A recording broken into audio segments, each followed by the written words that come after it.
Bienvenue dans cette vidéo, c'est la quinzaine budgétaire.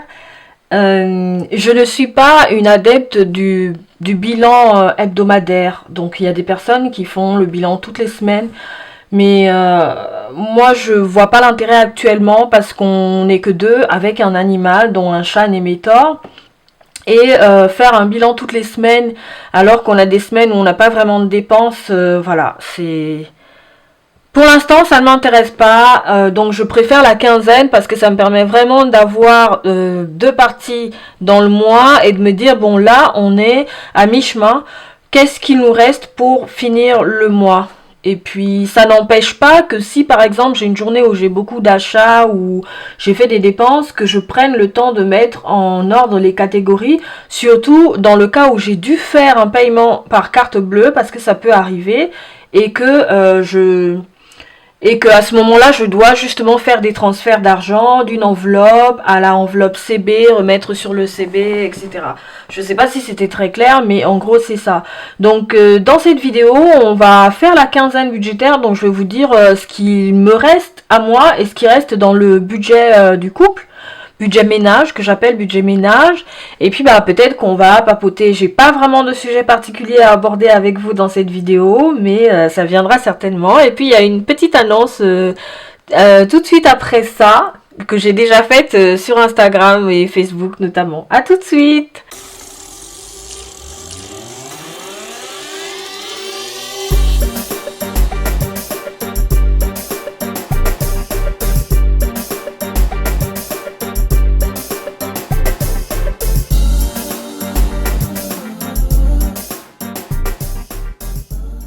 Donc re-bienvenue sur cette chaîne, je suis Grace No, merci à ceux qui se sont abonnés dernièrement, bienvenue sur cette chaîne. Ici c'est un univers d'inspiration chrétienne dans une perspective de développement intégral, on parle de différents sujets dont la foi, spiritualité, finances personnelles, amour, célibat, enfin toutes ces choses-là qui finalement font partie du lifestyle chrétien. Donc j'espère que le contenu vous plaît ou va vous plaire si vous venez d'arriver. Bienvenue, je suis très contente que vous soyez ici avec moi à construire cette communauté ensemble. Et n'hésitez pas à me retrouver sur les autres plateformes, notamment Instagram, Facebook et TikTok. Et aussi faites un petit tour sur mon blog kerygmachristus.com. Vous pouvez y retrouver des ressources intéressantes pour creuser la réflexion. Donc voilà, ceci étant dit, on va faire le bilan de la quinzaine budgétaire en commençant par mon budget personnel. Alors, comme vous le savez déjà, moi je gère mon budget personnel, donc avec mon compte bancaire, enfin voilà, je vais pas détailler un peu à ce niveau-là. Et puis, bah, il y a le budget ménage, surtout au niveau des dépenses du quotidien. Le reste, je l'organise plutôt sur le compte bancaire parce qu'on a un compte commun. Donc on va commencer par mon enveloppe des dépenses du quotidien, enfin mon classeur. Je comprends pas pourquoi je dis toujours enveloppe alors que c'est un classeur budget. Je dis toujours enveloppe, mais je pense qu'on se comprend. Donc, dans mon classeur, il n'y a quasiment plus rien parce qu'en fait, vu que j'avais pas un budget énorme, de mémoire, il me semblait que j'avais à peu près 200 € de budget mensuel. Donc, j'ai transféré l'argent au fur et à mesure hein, quand je sortais dans ma pochette. La fameuse pochette qui a eu tant de succès sur les réseaux. Voilà. Donc on va y revenir. Donc déjà dans la catégorie beauté hygiène, alors je n'ai pas dépensé, il me reste 20 €. Vous voyez, je savais même pas que j'avais 20 € là-dedans. Alors dans la catégorie loisirs, j'avais mis 30 €. Donc j'ai pris l'enveloppe, enfin j'ai pris les 30 €, je les ai transférés dans ma pochette. Je la mets ici comme ça vous la voyez bien. Et dans la catégorie santé, alors là, oui, j'ai eu des dépenses. J'avais mis 60 €, mais je me suis rendu compte que c'était pas assez parce que j'ai eu une visite chez l'ophtalmo et en fait c'était 70 €. Donc ce que j'ai fait, c'est que j'ai puisé dans une autre enveloppe pour combler, mais je ne saurais vraiment pas vous dire laquelle parce qu'en fait j'ai pas noté l'enveloppe, elle est sortie de là, elle est rentrée là, et ici je note pas toujours parce que bah je suis dehors, il fait froid ou j'ai pas le temps dans un magasin et quand je rentre ça m'intéresse pas, je sais simplement qu'il y a plus rien, je note ce qui reste, mais j'ai pas noté les transferts. Je regarde juste ce qui reste dans l'enveloppe. Je note pas les transferts parce que du moment que je n'empiète pas sur le budget, sur mon budget, que je ne vis pas au-dessus de mes moyens et que je respecte bien ce qu'il y a sur le compte et ce que j'ai en espèces, il n'y a pas trop de soucis.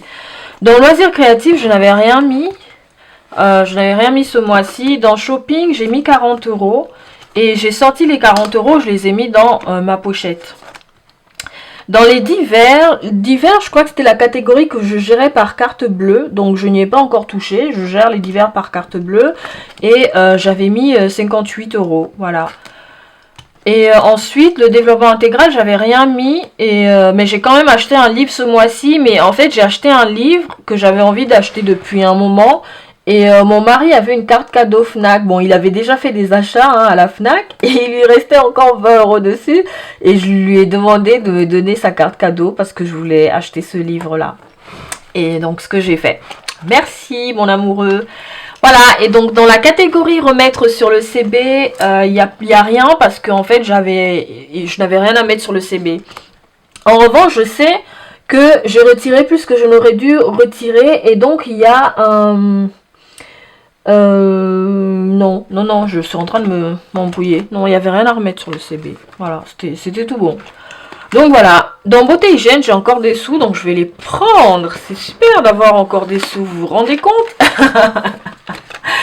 Donc je vais les prendre et je vais les mettre dans ma pochette. Mais avant de les mettre, on va d'abord regarder ce qui reste dans la pochette. La fameuse pochette. Vous voyez, j'ai même déjà enlevé certaines enveloppes parce que en fait, j'avais pas besoin de tout ça. Donc loisirs, il n'y a plus rien. Santé, il n'y a plus rien. Shopping, il n'y a plus rien. Alimentation, il n'y a plus rien. Et ça, c'est beauté hygiène. Alors, j'ai pas l'enveloppe beauté hygiène à portée de main, donc je vais la mettre dans l'enveloppe neutre parce que j'ai une enveloppe neutre. Donc, il n'y a plus rien dans les enveloppes, mais il me reste quand même des espèces. Voilà, il me reste des pièces ici. En vérité, je ne sais pas à quelle catégorie correspondent les pièces. Moi, je ne me prends pas trop la tête par rapport à ça. Normalement, il y a des trackers au dos de chaque enveloppe. Mais comme je vous disais, je n'ai pas toujours le temps de noter. Je ne note pas toujours, donc voilà, ça reste comme ça. Parce que c'est pas des budgets énormes. Et donc là, il me reste quelques pièces. Je peux les utiliser pardon, pour n'importe quoi. Par exemple, là, il me reste 20 € dans beauté hygiène. J'ai pas vraiment de gros besoins ce mois-ci. En plus, ce qu'il y a, la fameuse annonce, c'est qu'on est en train de déménager. Donc franchement, je ne suis pas en mode beauté et tout. Je suis vraiment en mode... une tête d'enterrement, fatiguée parce qu'il faut faire des cartons, parce qu'il faut s'organiser. Donc beauté hygiène, alors voilà, c'est le cadet de mes soucis, je dirais ça. Donc peut-être même que je vais utiliser ces 20 € là pour autre chose. Mais et peut-être même aussi que je vais compléter avec ces pièces là. Voilà. Moi, je ne suis pas rigide par rapport à ça, c'est-à-dire à déplacer des sous d'une enveloppe à une autre. Du moment que je me dis, voilà ce que j'ai défini pour mes catégories, voici ce dont j'ai besoin pour ce mois-ci. Souvent, je fais une liste, en fait, par exemple, actuellement, non, j'ai enlevé la liste. Là, par exemple, pardon. Là, par exemple, vous voyez même pas sur l'écran. Là, par exemple, je vais vous montrer. Ici, par exemple, dans ma pochette, j'ai une invitation d'Amar. J'ai une invitation Yves Rocher. Bon, ça, ce sont mes enveloppes qui vont dans la pochette. Du coup, je vais prendre l'enveloppe beauté hygiène et puis je vais la mettre là-dedans. Et donc, j'ai des invitations comme ça. Et ce que je fais, c'est que je les garde. Et puis, je vois si le mois suivant, j'ai vraiment besoin de produits chez Yves Rocher. Si j'ai besoin d'aller chez Damar. Et puis, je note aussi sur un tracker, par exemple, je peux noter... je n'ai plus de dissolvant, je n'ai plus de ceci, je note en fait. Et quand le mois arrive et que je fais mon budget, je sais à peu près ce que j'ai envie d'acheter ce mois-ci. Mais ça n'exclut pas qu'en cours de mois, j'ai d'autres envies, j'en sais rien. Moi, envie d'acheter une nouvelle crème du visage, enfin, je dis des bêtises, mais voilà, je ne suis pas rigide par rapport à ça. Je définis un budget. Mais rien ne m'empêche d'aller puiser dans une autre enveloppe à partir du moment où je ne vais pas repuiser sur mon compte bancaire et que je ne me trouve pas embêtée par rapport à ce que j'avais défini au départ, ce que j'avais décidé d'acheter au départ. Voilà. Donc là, il me reste quelques pièces. Voilà, 3, 4, 5, 6. 6 et poussière. Voilà, donc j'ai 6 € et poussière. Je vais pas compter parce que déjà, je déteste compter. J'ai toujours une calculatrice pour faire mes calculs. J'ai comme une aversion pour les calculs. C'est un truc de fou. Donc, je vais placer mon enveloppe beauté hygiène. Comme ça, c'est fait. et je vais prendre, j'avais mis dans la catégorie neutre et je vais mettre ça ici. Voilà. Donc ça c'est fait, parti pour la quinzaine, sachant que en fait j'ai aussi des sous sur le compte bancaire, sur un autre compte bancaire pour le coup, où je gère les dépenses du quotidien, parce que j'évite vraiment de mélanger les prélèvements automatiques avec les dépenses du quotidien. Donc voilà, donc je dirais qu'il me reste 68 € et poussière. Mais ce que je n'ai pas dit aussi, c'est que en fait j'ai payé 70 € chez l'ophtalmo et je vais être remboursée. Je sais pas de combien, il faut que je vérifie et que je regarde au niveau des remboursements des frais pour noter ça aussi. Donc ça c'est fait. Mon budget perso, on va pas regarder les défis parce que j'ai mon classeur des défis aussi. Je range ça là d'abord parce que j'ai mon classeur des défis. Je vous avoue que je pensais commencer les défis en 2023, mais comme j'avais aussi des sous, hein, j'ai fait une vente, enfin voilà, sur internet. J'ai préféré compléter les défis. J'aurais pu mettre ça dans mon classeur du mois et dépenser ça, mais je me suis dit bon, quand je vais lancer les défis, tant pis. Tant pis si on n'est pas au 1er janvier, voilà. Donc je vous ferai une présentation des défis que j'aimerais faire cette année et ceux que j'ai débuté ce mois-ci. Voilà. Donc maintenant, on va passer au budget ménage. Donc ça, c'est notre enveloppe du quotidien pour le budget ménage. Et ça, c'est plutôt ce que j'appelle des provisions ou des économies. Mais on ne regardera pas ça aujourd'hui. Donc ça, c'est notre classeur. J'allais encore dire enveloppe. Ça c'est notre classeur ménage. Donc on va regarder ensemble ce qu'il y a là-dedans. Pour le ménage, donc on avait un peu plus de 500 €. Il me semble qu'on avait 529 € de budget. Voilà, et donc alors là ça va être très facile aussi parce qu'en fait je n'ai pas effacé les trackers. À la fin du mois, ce qui se passe, c'est que j'efface les trackers avant de faire la vidéo et après je me rappelle plus ce qu'il y avait dedans et il faut aller regarder dans le carnet budget. En parlant de carnet budget, voici le carnet budget qui est disponible dans la boutique Etsy que j'ai appelé la budgéteuse. Donc vous pouvez le retrouver en vente dans la boutique Etsy en version numérique. Alors ça c'est mon exemplaire personnel que je vais utiliser en 2023. J'ai déjà commencé à le compléter hein, pour faire un peu la planification de l'année, noter des choses importantes. Donc j'ai commencé à le compléter et voilà. Donc il est disponible en version numérique, c'est à vous-même de le télécharger, de l'imprimer. Moi je l'ai fait imprimer chez un imprimeur en version A5 parce que la version A4 était hors de prix. Étant donné que ce que j'ai fait, c'est que je n'y ai pas pensé quand j'ai conçu le carnet budget, c'est que j'ai mis plein de couleurs. Moi j'aime beaucoup les couleurs parce que je trouve ça gai, je trouve que ça met de la vie, ça met du peps. Mais j'aurais dû alléger un tout petit peu ce que je n'ai pas fait. Donc ça se fera peut-être pour une prochaine édition. Mais là, le vin est tiré, il faut le boire. Donc voilà, il est disponible dans ma boutique Etsy en téléchargement. Vous avez une version datée et une version non datée. Moi, j'ai choisi la version datée parce que j'aime bien... je voulais pas écrire, donc j'aime bien voir. Voilà, si je trouve ça beau comme ça. Et puis, ce que j'ai fait, c'est que j'ai fabriqué des onglets. Alors j'ai fabriqué des onglets, voilà, pour que la navigation soit plus simple. L'année prochaine, je vais réfléchir à comment faire autrement et si je peux avoir de l'aide d'un graphiste, enfin, voilà. En tout cas, je note des idées. N'hésitez pas à me faire des retours, vous qui avez acheté le carnet budget, hein.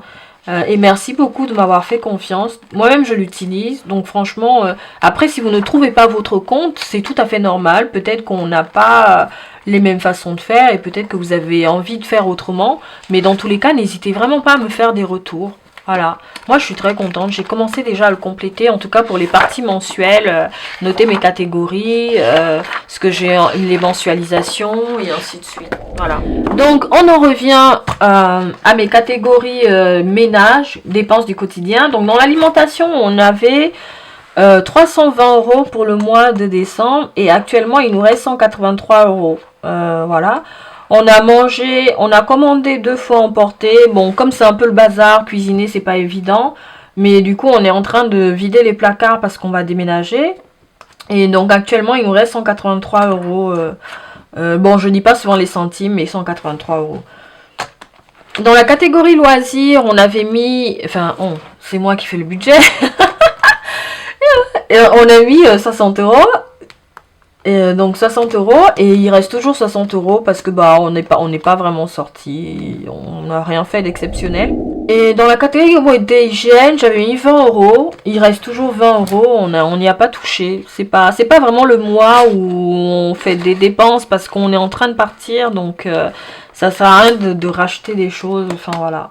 Entretien du domicile, il n'y avait rien. Némétor, on lui avait mis 20 euros, il reste toujours 20 euros. Peut-être qu'ils vont être dépensés parce que pour le voyage, il est souvent malade en voiture, donc il faut que j'aille voir chez le vétérinaire.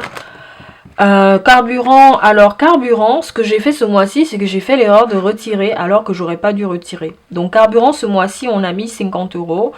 Et donc actuellement, on a 130 euros dans l'enveloppe parce qu'il y a les 80 euros du mois dernier aussi. Donc ça, en fait, ça doit retourner sur le compte bancaire, les 50 euros du carburant parce que ça se gère par compte bancaire. Et du coup, on va en avoir besoin justement pour payer le carburant pour partir. Enfin, on a des déménageurs, mais vu que nous, on va partir aussi, faudra faire le plein. Et dans les divers, on avait mis 40 euros. Et là, il reste 26 euros. Décoration, il n'y avait rien. Bricolage et entretien, on n'avait rien mis. Remettre sur le CB, ça c'est tout ce qu'on doit remettre sur le CB. En fait, c'est des sous qui étaient déjà là-dedans en début de mois, mais j'ai pas eu le temps d'aller faire le dépôt. Et c'est pas grave. Si je fais pas le dépôt, je vais ajuster le mois prochain avec le retrait. Et j'espère que je ne vais pas me tromper cette fois-ci en retirant toute la somme au lieu de déduire celle-là. Donc actuellement, il y a 180. Actuellement, il y a 120 euros là-dedans à redéposer sur le compte bancaire. Au pire, comme je disais, ce que je ferais, c'est que quand je vais faire le bilan du mois de le budget du mois de janvier, au lieu de retirer tout le budget en espèces, je vais déduire en fait ce qu'il y a à remettre sur le compte bancaire. Comme ça, je vais le réutiliser et pas faire la démarche d'aller déposer puis de retirer. Voilà, c'est comme ça qu'on fait aussi pour éviter de perdre trop de temps ou de faire des allers-retours entre la banque et la maison. Enfin, voilà, le distributeur et la maison en tout cas. Donc j'ai terminé sur ce budget ménage. J'espère que ça vous inspire, que ça vous aide et à voir aussi, parce qu'on s'inspire de la manière dont les autres gèrent et ça nous permet aussi de nous ajuster. Mais il ne faut pas se comparer parce que les gens ont tendance à se comparer. Nous, on est deux et on a un chat. Donc c'est pas comme un couple avec 2, 3 enfants. Enfin voilà. Donc c'est pas les mêmes priorités, c'est pas les mêmes objectifs. Donc il faut vraiment pas se comparer. Donc c'est comme ça que s'achève cette vidéo. J'ai été très contente de la faire parce que c'est pas évident entre les cartons et tout ça. Mais je voulais quand même vous dire que si je ne suis pas là, si je suis absente, c'est simplement qu'on est en plein déménagement, ça va être les fêtes, on a envie de passer du temps avec des proches et voilà. Et on n'a pas forcément toujours le temps d'enregistrer. Mais quand je le fais, c'est toujours un réel plaisir. Donc j'espère que vous aussi vous appréciez ce contenu. N'hésitez pas à mettre un pouce bleu vers le haut, à laisser un commentaire, à partager autour de vous. Et surtout, rejoignez-moi sur les autres plateformes, Instagram, TikTok et Facebook, où je suis active. Voilà, bonne quinzaine budgétaire à vous, si vous faites la quinzaine budgétaire, je vous dis à très bientôt. Ciao!